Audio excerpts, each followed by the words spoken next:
Boa tarde, senhor presidente. Boa tarde, demais deputados. Na semana passada, nós realizamos aqui a primeira audiência pública da Comissão Especial da Baía de Guanabara.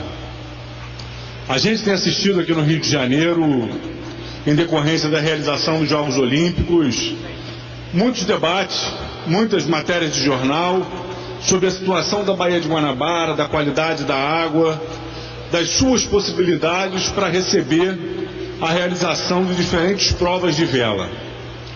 Diferentes federações de atletas internacionais têm se manifestado preocupados com o risco de contaminação dos seus atletas, etc.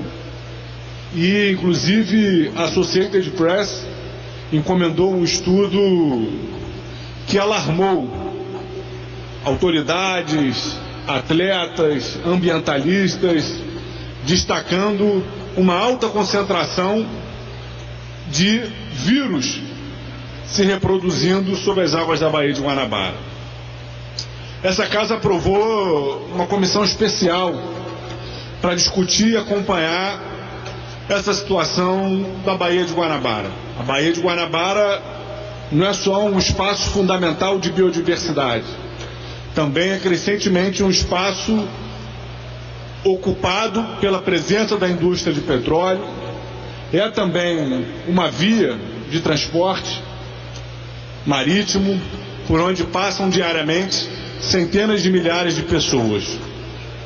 E a aprovação dessa comissão, ela foi muito feliz, porque ela teve o objetivo de, aproveitando o momento que a Baía de Guanabara está tendo de visibilidade relacionado com a realização dos Jogos Olímpicos, a gente pensar a importância dessa baía, que é um espaço de biodiversidade, que é um espaço de lazer, que é um espaço de produção de alimentos, que é um espaço onde muitos de nós aqui passamos parte de nossas vidas.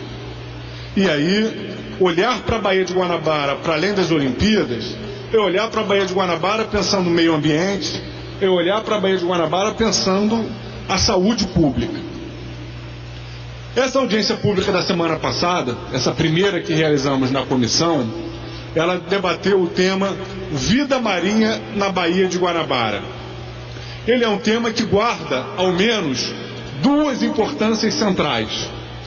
A primeira é olhar a própria condição da Baía de Guanabara, da sua biodiversidade. Como estão as espécies que vivem na Baía de Guanabara? E o segundo, correlato a uma visão mais relacionada, inclusive, à saúde humana, é o que está acontecendo com essas espécies, tem quais implicações para a saúde humana. Ou seja, discutir a vida marinha na Baía de Guanabara é também discutir um bioindicador, ou seja, a vida marinha é também um indicador de quais reflexos a contaminação da Baía de Guanabara pode ter sobre a saúde pública, em especial sobre a saúde humana. E essa audiência pública nos ajudou a sistematizar informações extremamente relevantes do ponto de vista da perda da biodiversidade e da rapidez com que está se degradando a Baía de Guanabara. Por exemplo, estiveram aqui pesquisadores que acompanham o boto cinza, uma espécie que reside na Baía de Guanabara, que está mapeada pelo IBAMA entre as 20 espécies brasileiras ameaçadas de extinção, e que a população na Baía de Guanabara de botos cinzas se reduziu nos últimos 30 anos de 400 a 38. Uma redução de mais de 90%. O boto cinza, que inclusive é o animal que ilustra o símbolo, o brasão da cidade do Rio de Janeiro, está sendo extinto da Baía de Guanabara.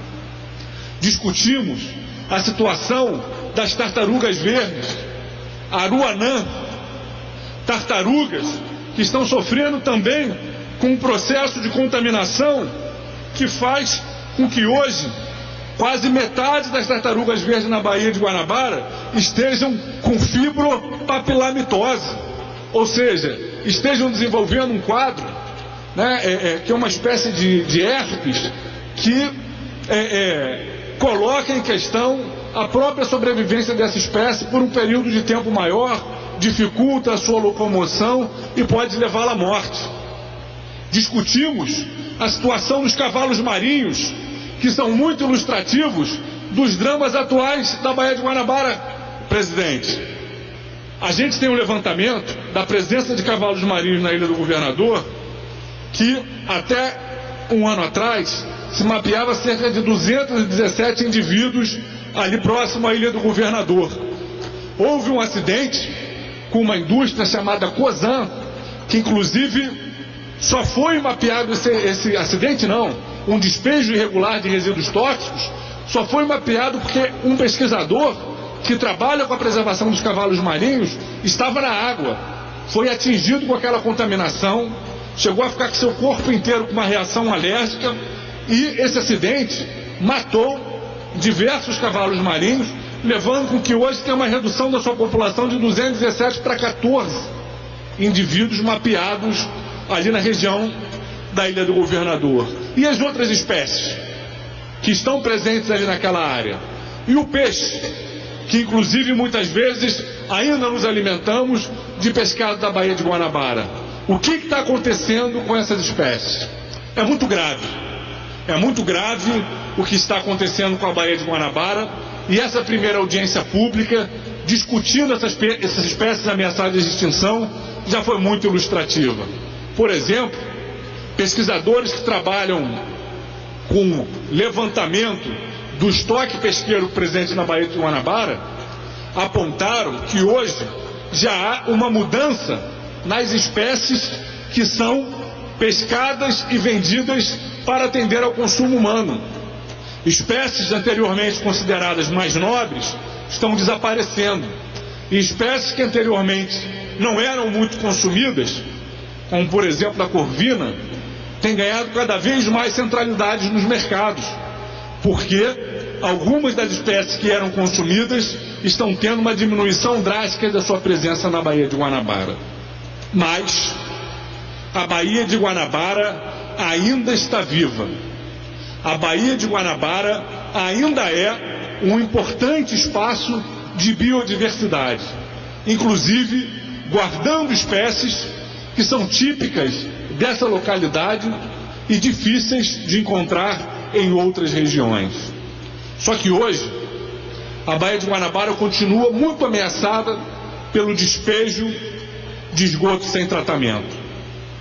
Mais do que isso, a Baía de Guanabara continua muito ameaçada pelos efluentes das indústrias de toda a bacia, que se somam quase 14 mil indústrias, algumas despejando em rios que vão diretamente para a Baía de Guanabara. Essas indústrias, como por exemplo a Pan-Americana, que produz cloro, que vende para a própria SEDAI, despeja na Baía de Guanabara resíduos de metais pesados, extremamente poluentes, que estão por trás da contaminação dessas espécies marinhas que estão desaparecendo ou que estão sofrendo graves doenças, graves enfermidades decorrentes da contaminação. Não é só o esgoto humano. Eu diria mais que isso. Não é principalmente o esgoto humano. A gente tem hoje, na poluição industrial, um elemento fundamental. Nessa audiência pública, tentamos cobrar do INEA esclarecimentos sobre esse processo de fiscalização na Baía de Guanabara, especialmente dessa poluição industrial, que medidas estavam sendo tomadas e onde estava sendo aplicado o dinheiro dessas multas. Infelizmente, nesse primeiro momento, os esclarecimentos do INEA foram extremamente insuficientes.